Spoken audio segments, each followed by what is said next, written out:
It was supposed to be a movie that made Christians quake in their faith. Aliens hidden by the government, casting doubt on all things Jesus, the Bible, and beyond. But it seems like what was deemed profound by Hollyweird, what was near and dear to Steven Spielberg's heart, just might be the last straw in the legendary director's career.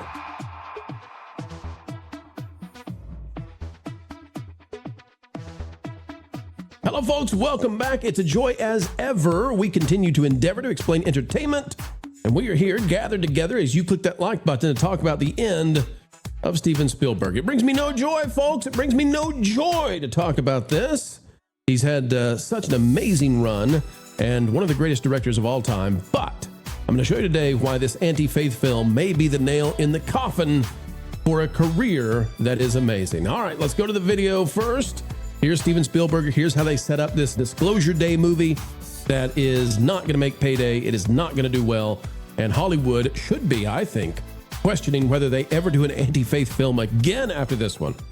This truth were just known overnight. If the government announced, yes, we have been keeping this from you since 1947, that would mess up a lot of people. And the movie also takes the position of the church. What does this do to the fundamental beliefs that many of us have? And, is God our God only on this planet? Or is God a God for every system where there's civilization, intelligent life, and even developing life? Now, that is obviously not a very hard question for people of faith, that God is the God of the cosmos, right? In addition to this, there are huge mistakes made in the movie. They say things like Genesis, the book of Genesis in the Bible claims that humans are supreme beings, and if they're aliens, then they're the supreme beings. It's just bizarre. The whole movie's bizarre. I recommend people go check out this video by Real Life Fake Wizard. He's nearing in on 100,000 views for this one, and he's earned every bit of it. Hollywood hates faith, Christians, and Jesus Christ. It's an amazing, amazing video, and it lays out the damage that this film does to itself. By the way, I would say that it's also an affront to those who believe in Judaism, but let's leave that for now, and let's go to the fallout coming from Spielberg's film Disclosure Day. Here's how bad it is. ComingSoon.net reports, Disclosure Day crashes hard at box office as break-even point looks tough to reach. And again, I'm going to say this, and there are going to be people out there who don't agree with me, but I'm going to bring it to you. I'm going to show you why. This might be the end of Steven Spielberg as a guy who can command a large budget from a studio. Spielberg's latest sci-fi thriller Disclosure Day, this is by Anubhav Chaudhary, just hit a major wall at the box office. Only in its second weekend, the alien film now faces serious questions about whether it can earn back its massive budget. Steven Spielberg's Disclosure Day fell 62% in its second weekend at the domestic box office. Not easy to do, by the way, when there are small numbers on the opening. If you have a huge opening and people don't like the movie, you can get a 60, 65, 70% drop. If your opening weekend is not great, it's hard to get a big number for a drop. The alien thriller earned $17.2 million from 3,824 North American theaters.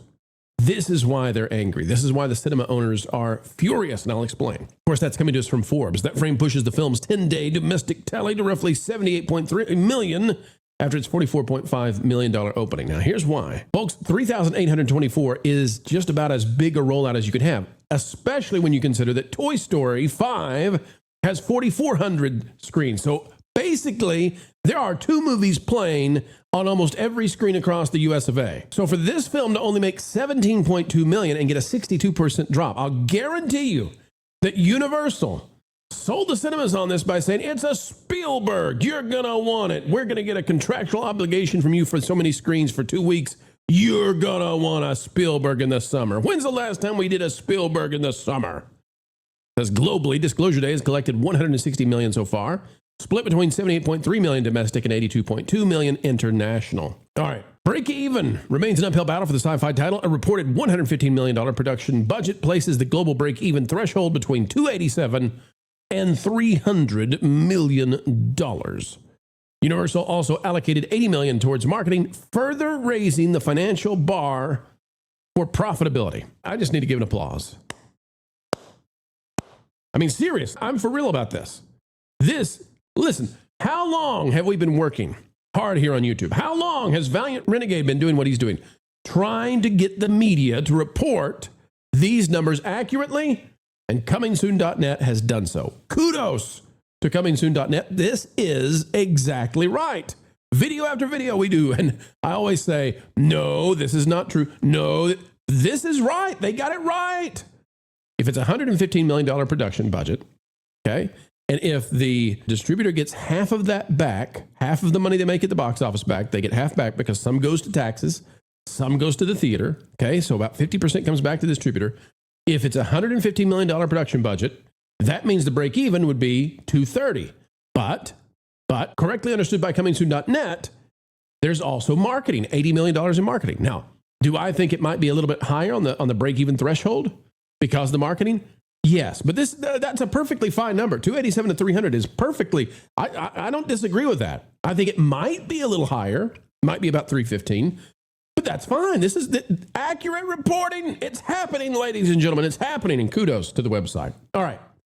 So why then is this film not only making folks of faith say no way, but also making cinema owners say, what are you doing to us? What are you doing to us? Well, let me show you.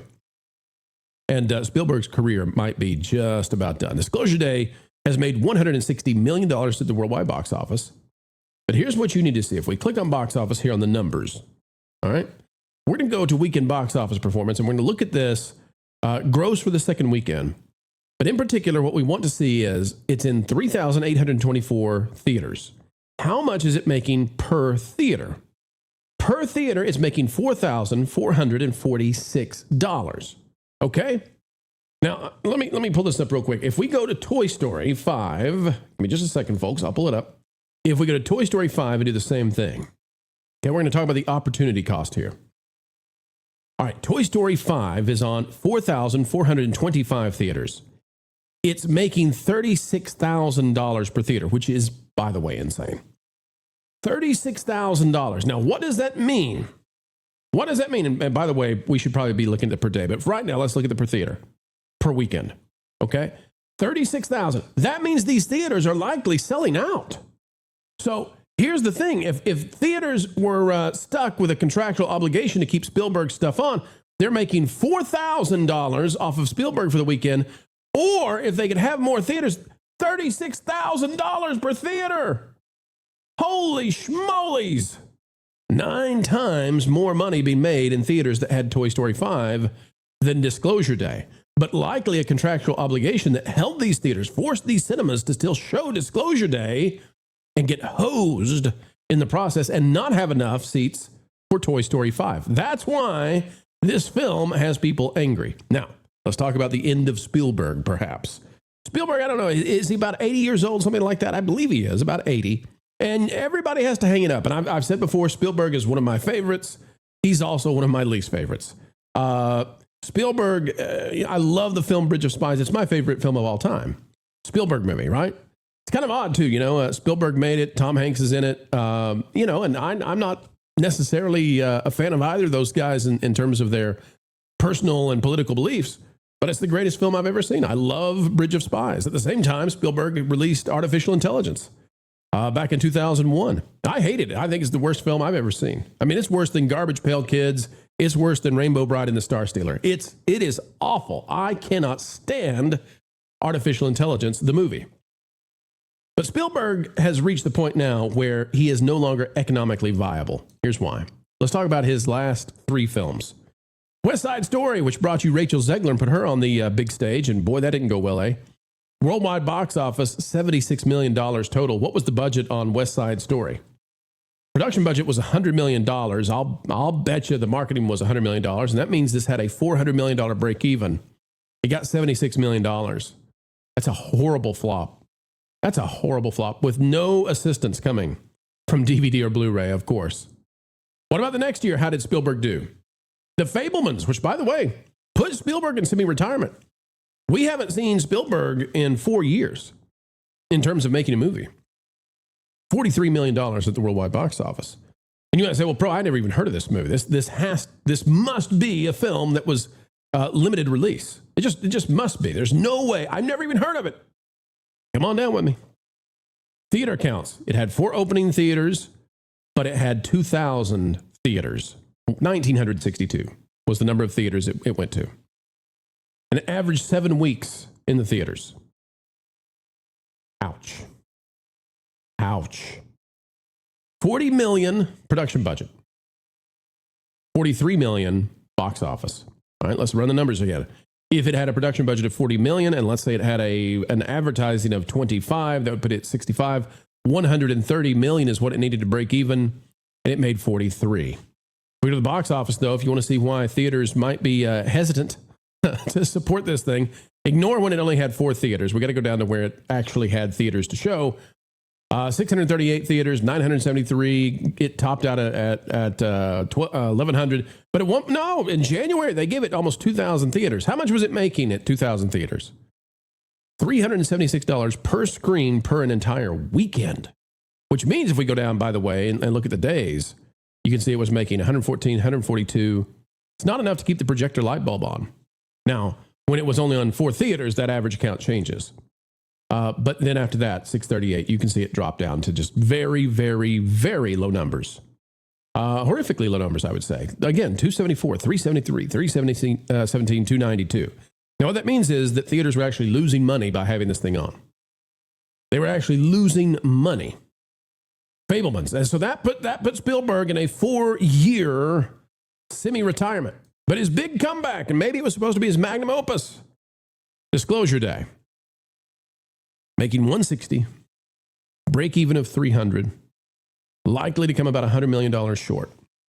Because as soon as Minions comes in, and I mean Supergirl, yeah, actually Supergirl will be, even though Supergirl is going to be terrible and perform poorly, it's going to take away the screens for Disclosure Day. So yeah, that's what, boy, beaten by Supergirl, that's ugly.